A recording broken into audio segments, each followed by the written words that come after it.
Գյուրջան Կասկադ, ցանկացած համեմատություն մեր օգտին է։ Բարև ձեզ, այսօր Փաստինֆոյի հյուրը թուրքագետ ԵՊՀ թուրքագիտության ամբիոնի դոցենտ Մհեր Աբրահամյանն է։ Բարև ձեզ, պարոն Աբրահամյան, շնորհակալ եմ հրավերության համար։ Պարոն Աբրահամյան, արդեն 6-րդ օրն է Թուրքիայում ակցիաներ են տեղի ունենում, բողոքի ակցիաներ են։ Ինչից սկսվեցին այդ ակցիաները եւ առհասարակ ինչ է տեղի ունենում Թուրքիայում։ Ուրեմն այսօր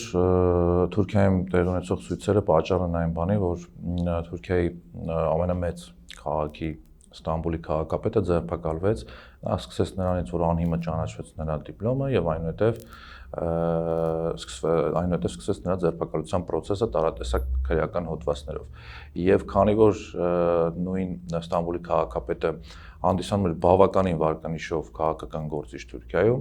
եւ այն կուսակցությունը, որ ներկայացնում է Իմամօղլուն, Ստամբուլի քաղաքապետը ստացավ բավականին մեծ ձայներ վերջի թիմ ընտրություններում, հատկապես Թուրքիայի արևմտյան հատվածներում, որը ամենաշատ բնակեցված եւ այսպես բարվոք եւ ամենալավ ապրող շրջանն է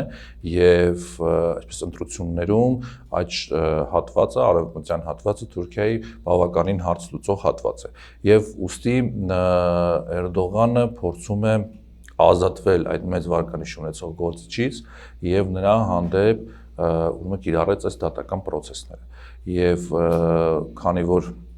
մենք գիտենք, որ Թուրքիան սիրում է ցույցեր եւ բավականին մեծ խմբերով ցույցեր են տեղում քաղաքի տարբեր հատվածներում՝ ի պաշտպանություն այսպես վարկանիշով բարձր քաղաքապետի։ Պարոն Աբրահամյան, ակտիվիստները հատկապես երիտասարդներն են, ովքեր երիտթուրքերի նկարներով պաստառներ են գրում, գորշկայլերի տարբերանշանը ցույց տալիս, սա ինչի ցուցիչ է։ Սա այն ցուցիչն է, որ նախ երիտասարդությունը ցանկանում է ապրել արևմտյան բարքերով, բայց նաև ունի թուրքական ազգային, այսպես ոգի, ազգային մտածելակերպ եւ ՋՀՊ-ի մեջ, այսինքն ժողովրդանապետական կուսակցության մեջ տեսնում է այդ տարատեսակ խառնուրդների միավորում, այսինքն եւ ծայրահեղական եւ նաեւ արևմտյան այսպես կողմնորոշում ունեցող։ Ինչու՞, որովհետեւ նույն ժողովրդանապետական կուսակցությունը, երբ որ եկավ իշխանության, բանեցրեց երկու այդ ուղղությունները եւ աշխատացրեց իսլամիստ ծայրահեղականներին 20-ական, 30-ական, 40-ական թվականներին եւ նաեւ աշխատացրեց այն հատվածին, որը ավելի այսպես ուղղված էր դեպի արևմտյան բարքերը, արևմտյան ապրելաոճին։ Եվ ահա այսօր տեսնում ենք դրա արծածումը, որ եւ կա այդ արևմտյան ապրելակերպի իրենց ցանկությունը եւ նաեւ կա ազգայինին եւ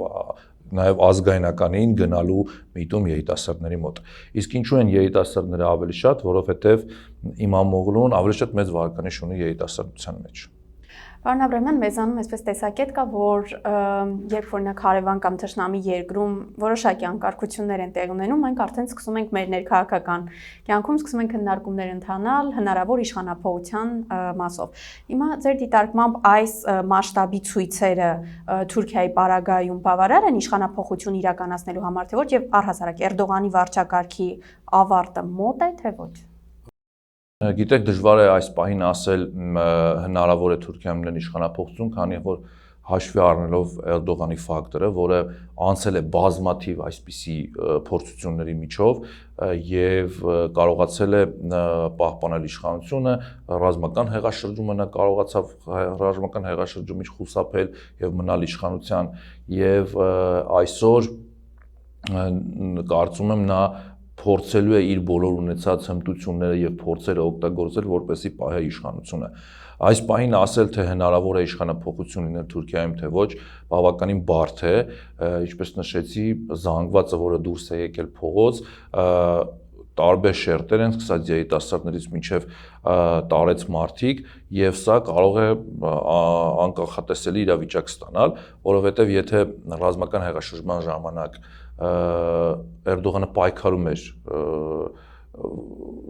զինվորականության դեմ եւ այդ զինվորականության դեմ պայքարը սկսել էր բավականին վաղուց եւ հնարավորինս մաքրել էր մինչեւ 2016 թվականը, ոսի նրա համար շատ ավելի հեշտ եղավ դա հաղթահարել։ Հեշտ ասելը ճակերտավոր իհարկե,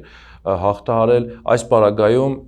ժողովուրդը դուրս եկել քաղաքական առումով եւ եւս մեկ ցույց էր եղել Գեզիում 2010-ական թվականներին, որը այսպես ավելի ծագեց այսպես բնապահպանական առումներով, բայց այժմ սա քաղաքական է եւ այս կուսակցությունը, որը որ ներկայացնում է Ստամբուլի քաղաքապետը,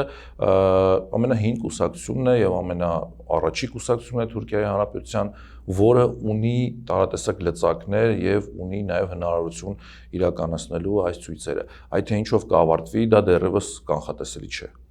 Պարոն Աբրամյան, իսկ հնարավոր իշխանափոխության դեպքում Թուրքիայի քաղաքական առաջնահերթությունների կամ քաղաքական օրակարգում փոփոխություններ կլինեն, թե ոչ։ Միանշանակ կլինեն, եթե լինի իշխանափոխություն եւ Ժողովրդի հանրապետական կուսակցությունը տանել է իր գաղափարախոսությունը, որը դրվել է Աթաթուրքի ժամանակաշրջանից, իսկ Էրդողանը փորձում է ձեռք ազատվել դրանից եւ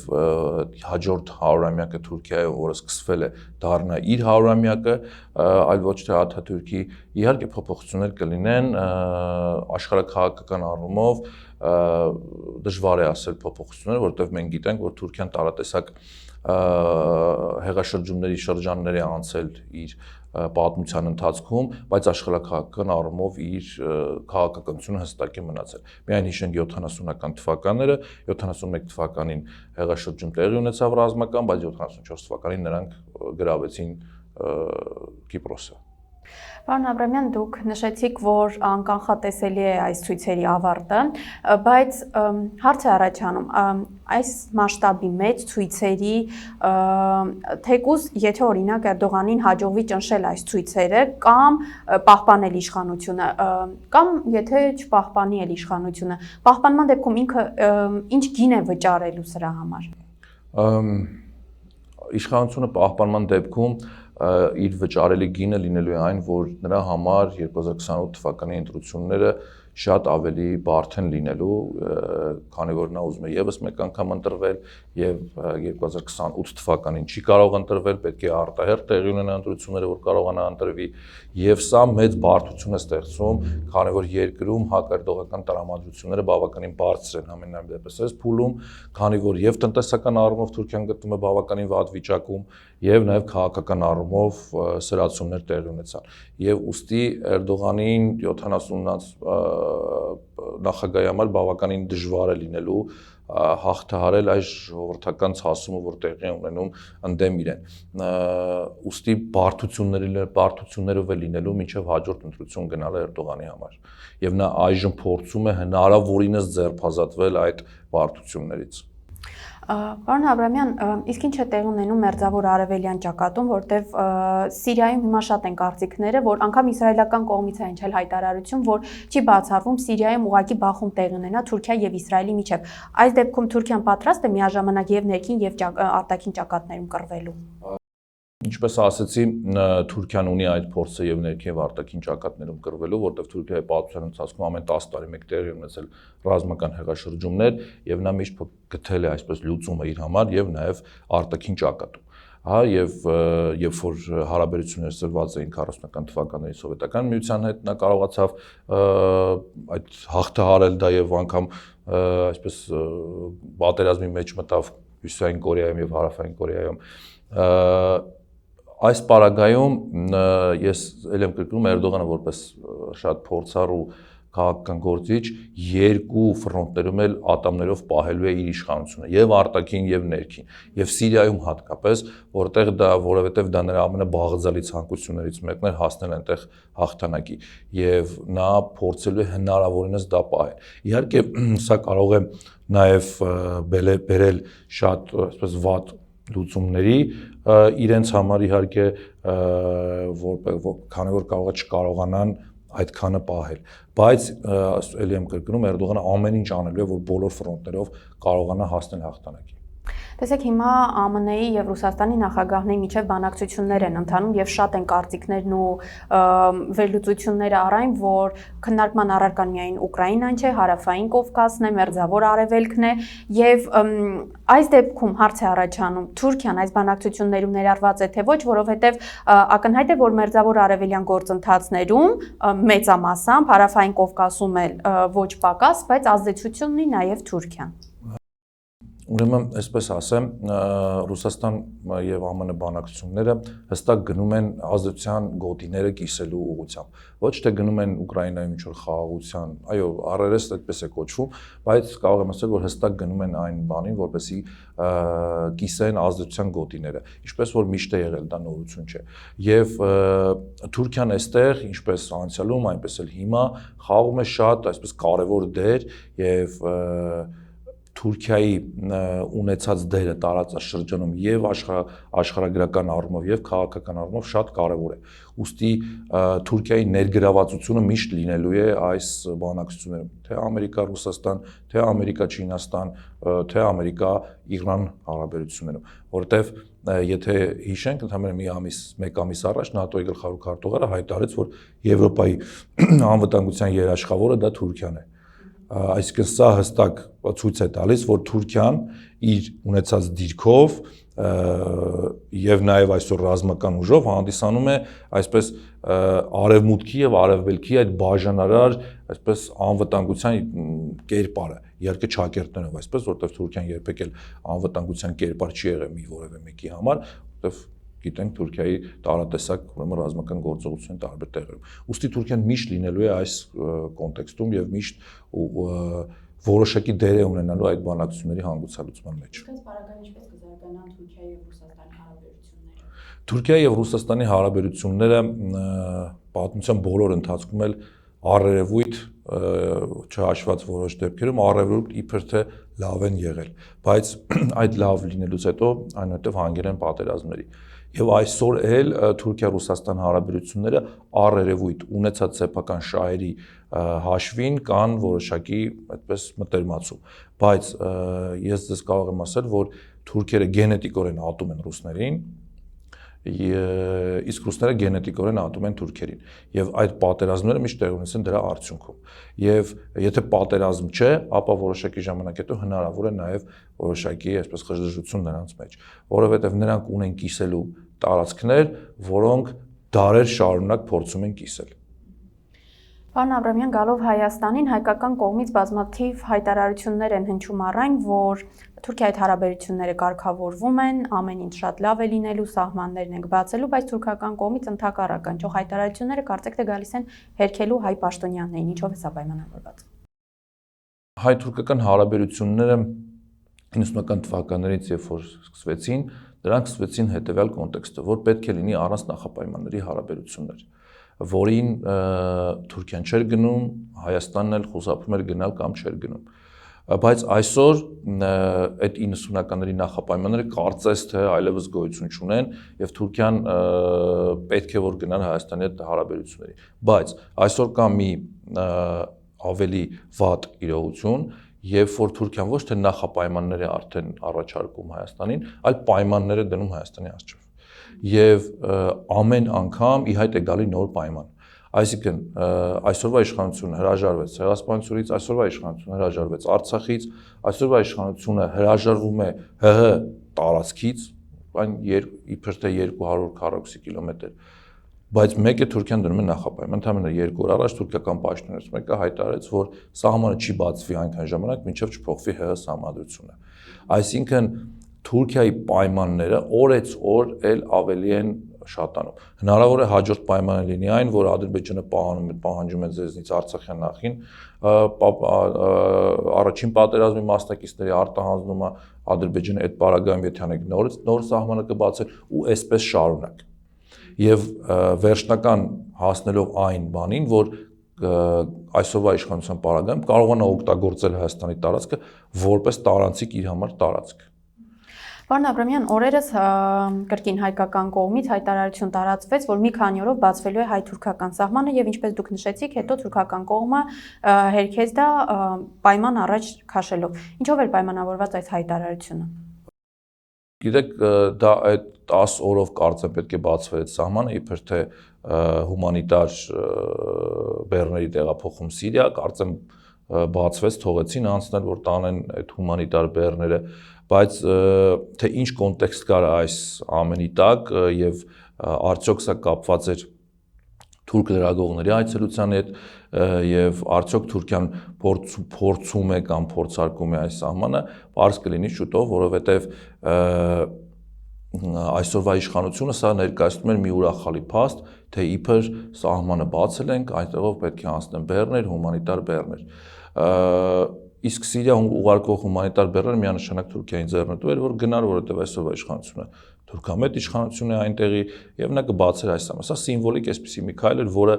որևէ կերպ չի ենթադրում, որ Թուրքիան պատրաստվում է բացել Հայաստանի սահմանը եւ ավելին պատրաստվում է թույլ տալ, որ Հայաստանի բեռները տեղափոխվեն ենթադրենք Եվրոպայի տարածքով։ Պարոն Աբրամյան, գալով Զանգեզուրի միջանց կոչվածին, դրա շուրջ քննարկումները չեն դադարում, առավել ուժ գնացել են, այսպես ասած։ Հիմա կարծիքներ են հնչում, որ օրինակ Զանգեզուրի միջանց կոչվածը ուժով բացելու հարցում միայն Թուրքիայի կամ Ադրբեջանի որոշումը բավարար չէ։ Այստեղ պետք է լինի ԱՄՆ-ի կանաչ լույսը։ Որքանով են այս կարծիքները համապատասխան իրականությանը։ Այն հանգամանքը, որ եթե այդ միջանցքը մնար Թուրքիայի եւ Ադրբեջանի ցանկության, ապա այն վաղուց արդեն բացվել էր։ Պարզապես տարածաշրջանում նոր էսկալացիան, նոր պատերազմը իր բնույթով պատերազմը շատ ծանր է եւ ոչ միայն Հայաստանի համար, Հայաստանի համար շատ ավելի ծանր է, այլև Ադրբեջանի համար էլ ծանր, որովհետեւ այստեղ կա ելի եմ կրկնում ազդեցության գոտիների կիսման խնդիր եւ քանի դեռ չի լուծվել այդ հարցը եւ բացի դրանից նաեւ Ռուսաստանի հետ առկա մեր պայմանագիրը կարծում եմ դեռևս խանգարում է, որ Թուրքիան եւ կամ Ադրբեջանը իրականացնի ռազմական էսկալացիա Հայաստանի դեմ։ Եվ ուստի այս դսպող հանգամանքները այս պահին ավելի շատ են, անկախ մեզանից իհարկե, եւ դա դեռևս զսպում է այդ ռազմական ճանապարհով բացումը եւ Իրանի ֆակտորը, եւ ԱՄՆ-ի ֆակտորը, եւ նաեւ Ռուսաստանի ֆակտորը այստեղ իրենց ազդեցությունը ունենում են։ Բայց կարծում եմ, որ եթե Հայաստանը շարունակեց այսպիսի քաղաքականությունը, այսպես կոչված խաղաղության քաղաքականությունը, երկրի խաղաղությունը լավ բան է, բայց մեր պարագայում այսպես կոչված խաղաղությունը բերելու է նրան, որ մի օր այդ ռազմական էսկալացիան տեղի է ունենալու։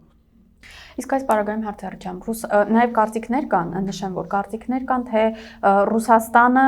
ձեր նշած բանակցությունների արդյունքում կարող է խոստանալ, որ հնարավոր հարձակման դեպքում չի միջամտի կամ չի աջակցի Հայաստանին, եւ այստեղ հարց է առաջանում, Ռուսաստանին որքանով է ձեռնտու այդ միջանց կոչվածի բացումը եւ իրապես հնարավոր է, որ Ռուսաստանը այս հարցում զիջի։ Գիտեք, ես կարծում եմ, որ Ռուսաստանին ձեռնտու չի ընդհանրապես այստեղ միջանցքի արկայությունը, որը կլինի վերահսկողության տակ թուրք-ադրբեջանական տանդեմի, որովհետև սա ոչ միայն Հայաստանին է վերաբերվում, այլ նաև հարված է լինելու իրեն։ Եթե նա թույլատրի այս միջանցքի արկայությունը, նախ առաջինը հստակ կկտրվի Իրանի հետ կապից եւ ընդհանրապես մերձավոր արևելքում եւ բացի դրանից թուրքական քաղաքականությունը եւ թափանցելու է Միջին Ասիա, որը արդեն կամաց թափանցում է եւ իր ազդեցությունը ունենալու նաեւ Ռուսաստանի թուլացման վրա։ Ուստի միջանցքի արկայությունը Ռուսաստանը կցանկանա միայն այն պարագայում, եթե ինքը լինի այդ միջանցքի վերահսկողը։ Պարոն Աբրամյան, վերջին օրերին ադրբեջանական կողմից շատ են հնչում հայտարարություններ եւ մեղադրանքներ Հայաստանի հասցեին, որ խախտել է ուրեմն հրադադարը եւ հայկական կողմից իբրև թե կրակի արձակվել ադրբեջանական դիրքերի ուղղությամբ։ Փորձագետները ահազանգում են, որ սա նոր էսկալացիայի մասին է խոսում, Ադրբեջանը բարարթող է պատրաստում հարձակման համար։ Ձեր դիտարկմամբ արդյոք այս կարծիքները համապատասխանում են իրականության թե ոչ եւ արդյոք Ադրբեջանը լինի դա Թուրքիայի օգնությամբ թե առանց դրա այս փուլում կգնա ռազմական գործողությունների։ Ուրեմն կապված կրակոցների հետ պաշտոնական որևէ այսպես նյութ չկա եւ Ադրբեջանը օգտագործում էր քարոզչական մեքենան որպեսի հող նախապատրաստի, որ իբր թե հայերը անցել են էսկալացիա եւ հայերը անցել են ռազմական քաղաքականությանը եւ սա հնարավորություն տա ամենափոքր պահին, երբ որ ստեղծվի հնարավորություն բացելու, գրավելու Հայաստանի որևէ տարածք միջանցքի անունով, որ նա ունենա հնարավորություն սա անելու։ Եվ իհարկե Ադրբեջանը քարոզչական առումով միշտ օգտագործում է այս հանգամանքը, որպեսզի կարողանա նախադրյալներ ստեղծել ռազմական էսկալացիայի համար։ Եվ կարծում եմ, այս Ադրբեջանը կփորձի օգտագործել ռազմական գործողությունները, թե ինչքանով նրանք կզսպեն, կտեսնենք հետագայում։ Բայց Ադրբեջանի ռազմական գործողությունների գնալու ցանկությունը շատ մեծ է այս պահին։ Եվ վերջում պարոն Աբրամյան, ձեր դիտարկմամբ ինչ է սպասվում թուրք-ադրբեջանական հարաբերություններին, որովհետև նրանք այո հայտարարում են եղբայրներ են, Ադրբեջանը Թուրքիայի փոքր եղբայրն է, բայց միևնույն ժամանակ Ադրբեջանը Արցախյան պատերազմից հետո շատ ավելի սանձարձակ է դարձել եւ անգամ իր հայտարարություններում մի քանի անգամ նշել է, որ ինքը միայնակ է օկուպացրել Արցախը եւ ակնհայտ է, որ սա չի կարող դժգոհություն չառաջացնել Թուրքիայում։ Գիտեք, Ադրբեջանը փորձեց այդպես պատասխանել Թուրքիային, թե ինքը միայնակ է դա իրականացրել, որ ձեր օգնությունը չի եղել, բայց Թուրքիան կարծես թե նրան որոշակի ապտակ հասցրեց, հասկացնելով, որ դա տեղի ունեցել մեր օգնության արդյունքում։ Եվ եթե այսպես քրոնոլոգիական հետ գնանք, կտեսնենք, որ այդ հայտարարություններից հետո շատ արագ Ալիևը մեկնում է Թուրքիա, շատ արագ հանդիպում է Էրդողանի հետ եւ սա ցույց է տալիս, որ Ադրբեջանը համենայն դեպս իր հայտարարություններին միշտ կախվածության մեջ է եւ համենայն դեպս Ադրբեջանի ղեկավարը միշտ կախվածության մեջ է Էրդողանի քաղաքականությունից եւ Էրդողանից։ Եվ Ադրբեջանի այդ էյֆորիկ զրույցները, որ իրենք միայնակ են դա արել եւ այլն, պարզապես ներքին դսարանի համար է։ Եվ կախվածությունը այսօր Թուրքիայից Ադրբեջանի շատ ավելի մեծ է, քան եղել է մինչ Արցախյան պատերազմը։ Իսկ այս դեպքում հնարավոր իշխանության պարագայում թուրք-ադրբեջանական հարաբերություններն փոփոխություններ տեղի կունենան, թե ոչ։ Թուրքիայում հնարավոր կարծում եմ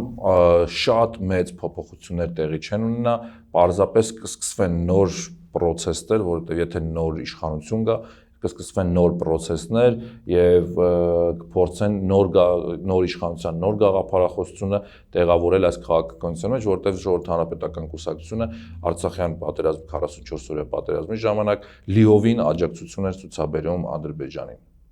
Շատ լավ, շնորհակալ եմ հարցազրույցի համար։ Այսօր իմ հյուրը թուրքագետ ԵՊՀ թուրքագիտության ամբիոնի դոցենտ Մհեր Աբրահամյանն էր։ Fast-Info-ի հաղորդումներին արագ հասանելիություն ունենալու համար կարող եք բաժանորդագրվել YouTube-յան մեր ալիքին։ Հաղթանակներ եւ անվտանգություն մեր երկրին, մինչ նոր հանդիպում։